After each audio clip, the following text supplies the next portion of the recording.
Hello बच्चों, तो कैसे हैं आप सब। उम्मीद करते हैं सब बढ़िया होगा। तो आज का टॉपिक क्या है बच्चों? आज का टॉपिक है simple method for vector form of Coulomb's law.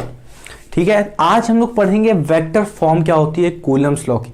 ये भी बहुत सिंपल टॉपिक है। इसको स्टार्ट करने से पहले मैं थोड़ा रिवाइज कर देता हूं कि अगले वीडियोस में मैंने क्या पढ़ा था और कुछ चीजें जो मुझे उस वीडियोस में बतानी चाहिए थी जो मैं नहीं बता पाया, इस वीडियो में थोड़ा मैं कवर कर लूंगा। पहली चीज, कल हमने पढ़ा था क्या? Coulomb's law. ठीक है, कल मैंने क्या पढ़ा था? Coulomb's law. और कूलम्स लॉ क्या कहता था? Force is equals to k times of Q1 Q2 upon R square. ये हमने पढ़ा था। समझ में आ रहा है? इतना पढ़ा था हम लोगों ने। अगर आपको ये आता है तो आप इस वीडियो को देखिए। अगर ये नहीं समझ में आ रहा है तो आप इसके प्रीवियस वीडियोस, इस वीडियो के पहले जो एक वीडियो उसको देख लीजिए, आपको क्लियर हो जाएगा पूरी तरह से ये है क्या। ठीक है, ये हम लोगों ने पढ़ा था। इसके बाद हम लोगों ने k की बात की थी, तो k की वैल्यू थी 9 ×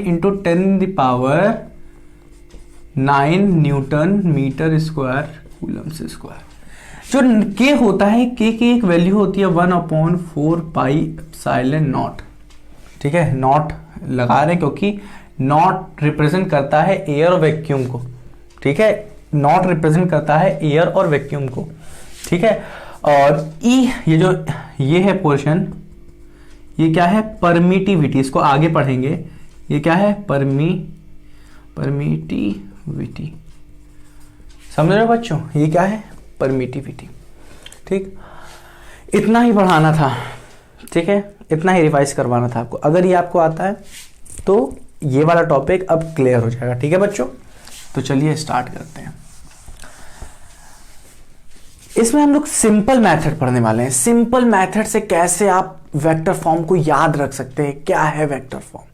अब समझते हैं थोड़ा, वेक्टर है क्या, वेक्टर फॉर्म है क्या, वेक्टर है क्या।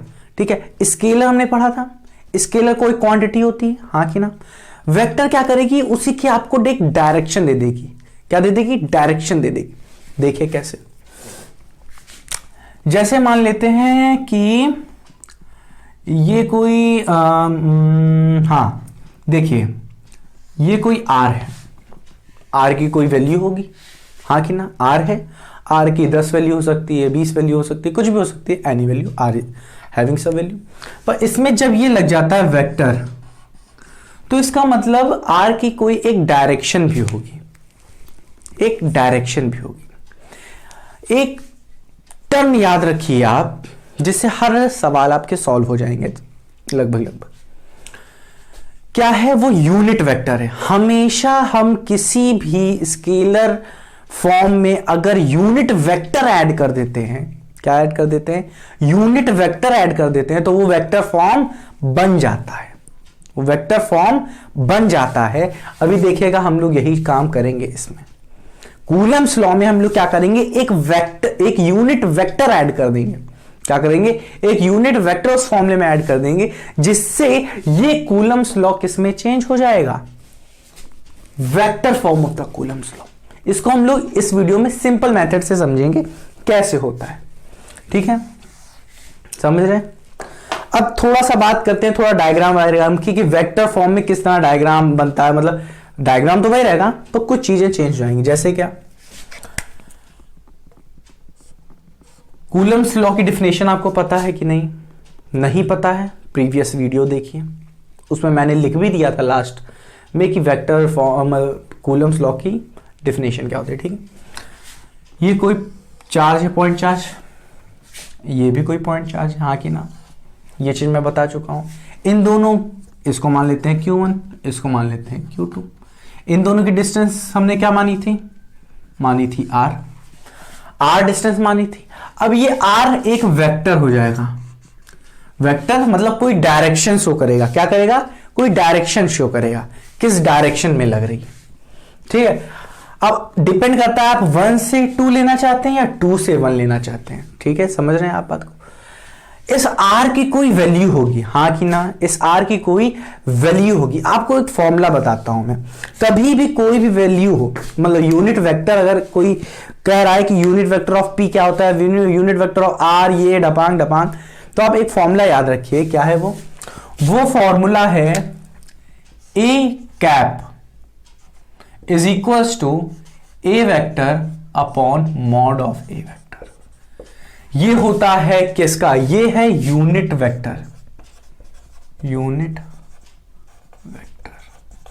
बस ये चीज आप याद रखेंगे, ये पूरा सॉल्व हो जाएगा। इस चीज को आप याद रखिए, ये कूलम्स लॉ सॉल्व, समझ रहे हैं आप? यही एक पॉइंट याद रखनी है, वो है वेक्टर क्या है, यूनिट वेक्टर याद रखनी है। बस खत्म, पूरी कहानी खत्म। कैसे? अब देखना शुरू करिए, इसको समझा देते हैं हम। यूनिट वेक्टर का मतलब होता है कि जिसकी मैग्नीट्यूड क्या हो, जिसका मैग्नीट्यूड क्या हो, 1 हो, जिसका मैग्नीट्यूड 1 हो और कुछ डायरेक्शन शो कर रहा हो। समझ रहे हैं? जैसे कि अगर, जैसे क्या अभी आगे आएगा, ठीक है, जिसका मैग्नीट्यूड 1 हो और कुछ डायरेक्शन शो कर रहा हो, ठीक है। बस इतना दिमाग में, इतना समझ में आया? अब जैसा कि मैंने बताया था आपको कि ये जो चार्ज होगा इस पे कोई फोर्स लगाएगा, इधर इसको मान लेते हैं force on two due to 1, हाँ कि ना? सिमिलरली ये होगा, अब ये फोर्स होगा कुछ, इधर डायरेक्शन लगाया, डायरेक्शन इस तरफ है ना। अब इसी तरह इसमें भी होगा फोर्स ऑन 1 ड्यू टू 2, हाँ कि ना? समझ रहे? अब यहां पे जो आर लिया है वो कहां से लिया है मैंने? 1 से 2 लिया है या 2 से 1 लिया है? ठीक है, 1 से 2 लिया है या 2 से 1 लिया है? ठीक है, मान लेते हैं इसे मैंने 1 से 2 लिया है। समझ रहे? डायरेक्शन फ्रॉम 1 टू 2 लिया है। समझ रहे बात को? ठीक। अब यहां पे जो, अब अगर मैं स्केलर फॉर्म की बात करूं तो क्या था? F is equals to k times of Q1 Q2 upon r square था कि नहीं? अब इसमें मैं अगर कोई यूनिट वेक्टर ऐड कर देता हूं, यूनिट वेक्टर ये तो नहीं हो सकता, ये तो नहीं हो सकता, ये तो कोई एक कांस्टेंट वैल्यू है, but it is not a universal constant. अब यही एक डिस्टेंस बचती है जो कि r है। अब इसी का ही हम लोग यूनिट वेक्टर लेंगे, और यूनिट वेक्टर क्या हो सकता है? r कैप होगा, हाँ कि ना? और इसी का फॉर्मूला क्या होता है? यही यूनिट वेक्टर है, r कैप। अब इसका फॉर्मूला बन सकता है r vector upon mod of r vector. बस इतना याद रखना है। अब इसको क्या करेंगे? इससे मल्टीप्लाई कर देंगे। क्या कर देंगे? इसको इससे मल्टीप्लाई कर देंगे, तो k times of Q1 Q2 upon r square is equals to, अगर मैं r वेक्टर कह दूं, मतलब r कैप कह दूं, तो ये बन ही जाता है vector form. Vector form of what? Vector form of Coulomb's law बन जाता है। ठीक है, वेक्टर फॉर्म में लिख देते हैं यहाँ पे, नहीं तो तुम भी सी ही लिख के बैठोगे, कूलम्स लॉ। अब इसको कैसे चेंज करेंगे? देखो, F is equals to k times of Q1 Q2 upon r square. ये क्या हो जाएगा आपका? ये क्या होगा? आर वेक्टर कहाँ से कहाँ तक हमने लिया था? 1 to 2 1 to 2, और ये मतलब लगाना भूलिएगा। ठीक है, अब ये फोर्स भी आप 1 to 2 ले लीजिए। यहाँ पे जो आप लेंगे वही चीज़ यहाँ पे भी लीजिए, या तो यहाँ पे force on 1 to 2, force on 1 to 2, ये भी आप कर लीजिए। ठीक है, अब ये भी क्या हो जाएगा? Modulus of r vector upon 1 vector. ठीक है, ये पूरा चेंज किस में हो जाएगा? मॉडुलस, कोई भी चीज मॉडुलस में होती है, तो अगर जैसे कोई भी चीज नेगेटिव में है, ये देखिए नेगेटिव आर मॉड लगा हुआ है, तो ये किसमें? आर में ही चेंज हो जाएगा। ठीक है, तो ये भी जो चीज है ये आर में चेंज हो जाएगी। ठीक है, तो ये क्या हो जाएगा? K times of Q1 Q2 upon r square, और इसका एक पावर ऐड हो जाएगा, तो ये क्या हो जाएगा? 3। ठीक, और दैट विल बी, और ऊपर क्या हो जाएगा? R vector. ये हो गया हमारा क्या? ये हमारा क्या हो गया बताइए? Vector form of the Coulomb's law. अब मुझे जो इसके पहले वाला वीडियो था उसमें एक चीज समझानी थी आपको, वो क्या था? यहां पे जो फोर्स लग रही है वो इस साइड लग रही है, यहां पे जो फोर्स लग रही है वो इस साइड लग रही है। दोनों की जो डायरेक्शन है क्या है? दोनों की डायरेक्शन जो F1 है that will be equal to negative of F2। क्यों? क्योंकि एक इस तरफ लग रही है तो दूसरी इस तरफ लग रही है, तो एक इस तरफ लग रही है दूसरी इस तरफ लग रही है, तो डायरेक्शन में क्या है? डिफरेंस है, पर मैग्नीट्यूड में नहीं। समझ रहे आप? मैग्नीट्यूड में नहीं है। इसका मतलब अगर मैं इसका मॉडुलस ले लूं,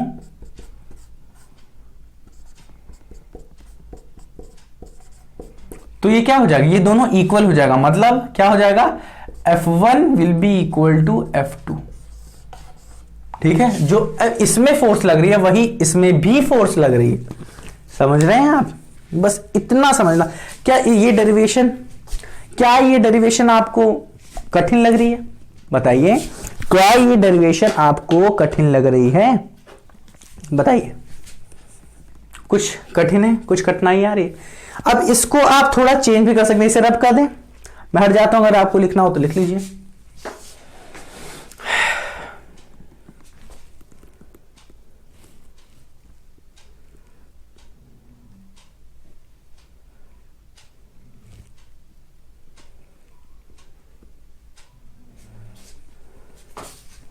आगे आपको समझ में आ रहा है, लिख लिया आपने। अब मैं इसे ये इतना रब कर देते हैं यहां पे। ये देखिए, ये चीज बस मैं यहीं पे बता देता हूं आपको। ये जो R1 to 2 है, इसको आप चेंज कर सकते हैं 2 to 1, डिस्टेंस फ्रॉम 1 to 2 तो डिस्टेंस फ्रॉम 2 to 1। इसको अगर आप मैं चेंज कर दूं इसको यहां से, तो इसका दूसरा मेथड बन सकता है 2 to 1। तो आपको इधर भी चेंज करना पड़ेगा, क्या 2 to 1। सिमिलरली यहां पे भी 2 to 1 से, यहाँ पे तो करने की जरूरत नहीं है, यहाँ पे करना पड़ेगा आपको। ये क्या है, 2 to 1। ठीक है, ये क्या है, इतनी पूरी डिस्टेंस क्या है, R। और मैंने क्या कहा था आपसे, R जो डिस्टेंस होगा along the centre of two charges, along the centre of two charges. अब यूनिट तो भाई साहब, यूनिट तो सेम रहेगी, समझ रहे, यूनिट तो सेम रहेगी। फोर्स की यूनिट क्या होती है, न्यूटन। हाँ, एक और चीज आपको बताना चाहूंगा कि आपको यूनिट्स याद रखनी। एसआई यूनिट, एक नंबर का ये भी आंसर आ सकता है आपका। मल्टीपल चॉइस जो क्वेश्चन आएंगे उसमें एक नंबर का आंसर आ सकता है कि यूनिट्स क्या होती हैं, एसआई यूनिट्स क्या होती है। बहुत सारी टर्म्स हैं, अभी जब आप आगे पढ़ेंगे, इलेक्ट्रिक फ्लक्स है अभी आप पढ़ेंगे, फिर गॉस थ्योरम है, उसमें बहुत सारे आगे टर्म है। तो उन सब के क्या पूछ सकते हैं ये लोग, एसआई यूनिट्स क्या होती हैं, तो उन सबको आपको याद रखना बहुत जरूरी है। तो बच्चों, मिलते हैं अगले वीडियो में, ठीक है, तब तक के लिए बाय बाय, अपना ध्यान रखिएगा।